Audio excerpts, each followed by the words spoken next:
بسم اللہ الرحمن الرحیم۔ پیش خدمت ہے خبر نامہ، اہم عالمی خبروں کا خلاصہ۔ بین الاقوامی میڈیا کے مطابق حماس نے عرب اسرائیلی جنگ کی 50ویں سالگرہ پر الصبح پہلی بار غزہ سے بیک وقت بری، بحری اور فضائی کارروائی کی۔ گزشتہ ہفتہ آپریشن الاقصی طوفان کے تحت حماس کے ارکان کی بڑی تعداد غزہ کی سرحد پر موجود باڑ ہٹاتے ہوئے زمینی راستے سے اسرائیل کے شہر اشکلون سمیت جنوبی شہروں میں داخل ہوئے، جبکہ سمندری راستے اور پیراگلائڈرز کی مدد سے بھی حملہ کیا گیا۔ امریکی ٹی وی کے مطابق حماس نے ایک اور اسرائیلی شہر پر راکٹوں سے حملہ کیا۔ حماس کی کارروائیوں میں سینئر فوجی افسر سمیت 50 سے زائد فوجی اور 700 سے زائد اسرائیلی ہلاک اور 2000 سے زیادہ زخمی ہوئے۔ فلسطینیوں کو 12 گھنٹے میں غزہ خالی کرنے کا الٹیمیٹم دیتے ہوئے اسرائیلی وزیراعظم نے غزہ پر مکمل قبضہ کرنے اور حماس کو ختم کرنے کی دھمکی دی ہے۔ اسرائیلی وزیراعظم نے جنگ کے حکم نامے پر بھی دستخط کر دیے۔ حماس کی جانب سے کی جانے والی کارروائی کے تیسرے روز بھی اسرائیلی فوج کی جانب سے غزہ پر فضائی حملوں کا سلسلہ جاری رہا، جن میں جاں بحق ہونے والے فلسطینیوں کی تعداد 500 سے تجاوز کر گئی، جبکہ 3000 زخمی اور 1.25 سے زائد افراد بے گھر ہو گئے ہیں۔ امریکی صدر جو بائیڈن نے مسلسل 2 روز اسرائیلی وزیر اعظم بنیامین نتنیاہو سے ٹیلی فونک رابطہ کیا۔ امریکی وزیر خارجہ نے اسرائیل کے لیے نئی امریکی فوجی امداد کے اعلان کا کہا ہے۔ اقوام متحدہ میں امریکہ کے نائب سفیر رابرٹ ووڈ نے کہا کہ امریکہ حماس کے بلا اشتعال حملے اور دہشت گردی کی مذمت پر توجہ مرکوز کیے ہوئے ہے۔ حماس کو اسرائیلی عوام کے خلاف اپنی پرتشدد کارروائیاں بند کرنی چاہیے۔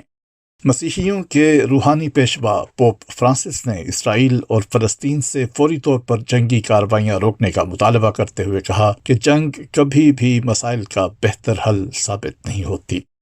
ایران کے صدر ابراہیم رئیسی نے فلسطینی مزاحمتی تنظیموں کے سربراہوں سے علیحدہ فون پر رابطہ کیا۔ ایرانی صدر نے اپنے بیان میں کہا کہ فلسطینی قوم کے جائز دفاع کی حمایت کرتے ہیں۔ صہیونی ریاست اور اس کے حمایتی خطے میں عدم استحکام کے ذمہ دار ہیں۔ حماس اور اسرائیل کے درمیان جاری لڑائی سے پیدا ہونے والی صورتحال پر غور کے لیے سیکیورٹی کونسل کے اتوار کو ہونے والے ہنگامی اجلاس میں امریکہ نے رکن ممالک سے حماس کے حملوں کی مذمت کا مطالبہ کیا، تاہم تمام ممالک کی جانب سے فوری طور پر اس پر رد عمل سامنے نہیں آیا۔ امریکہ حماس کی کارروائی کو دہشت گردی کے سفاکانہ حملے قرار دے رہا ہے۔ سیکیورٹی کونسل کے اجلاس کے بعد امریکہ کے اقوام متحدہ میں نائب سفیر رابرٹ ووڈ نے میڈیا سے گفتگو میں کہا کہ سیکیورٹی کونسل کے رکن ممالک کی کافی تعداد نے حماس کے حملے کی مذمت کی۔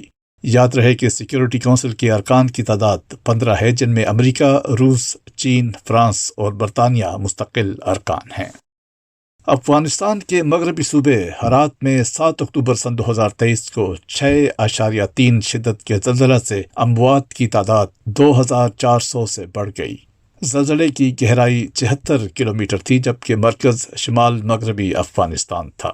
افغان حکام کے مطابق زلزلے سے 9000 سے زائد افراد زخمی ہوئے ہیں، جبکہ اموات میں اضافے کا خدشہ ہے۔ زلزلے سے 1500 مکانات تباہ یا نقصان کا شکار ہوئے ہیں۔